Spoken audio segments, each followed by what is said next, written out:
ഒരു യുദ്ധം ജയിക്കാൻ നിങ്ങൾക്ക് ഒന്നിലധികം തവണ പോരാടേണ്ടി വന്നേക്കാം.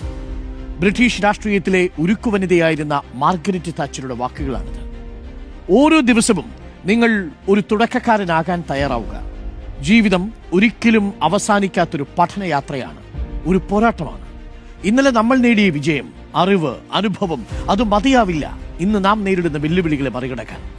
നമ്മൾ ഓരോ ദിവസവും പുതുതായി പഠിക്കണം, അനുഭവ സമ്പത്ത് വളർത്തണം, കൂടുതൽ മാറ്റങ്ങൾ വരുത്താൻ തയ്യാറാവണം. നിരന്തരം നിങ്ങൾ നവീകരിച്ചുകൊണ്ടേയിരിക്കണം. ഒരു പെൻസിൽ അതിന്റെ മൂർച്ച കൂട്ടുന്നത് പോലെ നിരന്തരം നിങ്ങൾ ഷാർപ്പൺ ചെയ്തുകൊണ്ടേയിരിക്കണം. കേട്ടിട്ടില്ലേ, തുടക്കക്കാരന്റെ മനസ്സ് എന്നും ഒരു കാലിപാത്രം പോലെയാണ്. പുതിയത് നിറയ്ക്കാൻ സാധിക്കണം. മറിച്ച് എല്ലാം തനിക്കറിയാം, ഇനി ഒന്നും മനസ്സിലാക്കാനില്ല എന്ന് വിചാരിച്ച് അഹങ്കരിച്ചിരുന്നാൽ പുതിയ അറിവുകൾ നേടാനോ പഠിക്കാനോ സാധിക്കില്ല. തെറ്റുകൾ മനസ്സിലാവില്ല. ലോകത്തിലെ മഹാന്മാരായ വ്യക്തികളെ ഒന്ന് നോക്കിയാൽ മതി.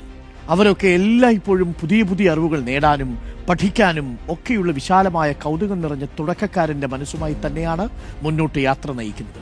നിങ്ങൾ നെഹ്റുവിനെ നോക്കൂ, നിങ്ങൾ ഗാന്ധിയെ നോക്കൂ, നിങ്ങൾ അംബേദ്കറിനെ നോക്കൂ, നിങ്ങൾ കളിക്കളത്തിലിറങ്ങിയ താരങ്ങളെ നോക്കൂ. അവർ ഓരോ ദിവസവും ആദ്യത്തെ മത്സരം കളിക്കാൻ ഇറങ്ങുന്നത് പോലെ, ഓരോ ദിവസവും ആദ്യത്തെ ജനക്കൂട്ടത്തെ അഭിസംബോധന ചെയ്യുന്നത് പോലെ അതവരെ വലിയ വലിയ ഉയരം കീഴടക്കാൻ സഹായിക്കാറുണ്ട്. നാം പരാജയങ്ങളെ പേടിക്കേണ്ടതില്ല. തുടക്കത്തിൽ ചില വീഴ്ചകളും തെറ്റുകളും അതൊക്കെ സ്വാഭാവികമാണ്. ഒരിക്കലും വീഴാത്തവനല്ല വിജയി. വീണാലും എഴുന്നേറ്റ് മുന്നോട്ട് ഓടുന്നവരാണ് യഥാർത്ഥ വിജയികൾ.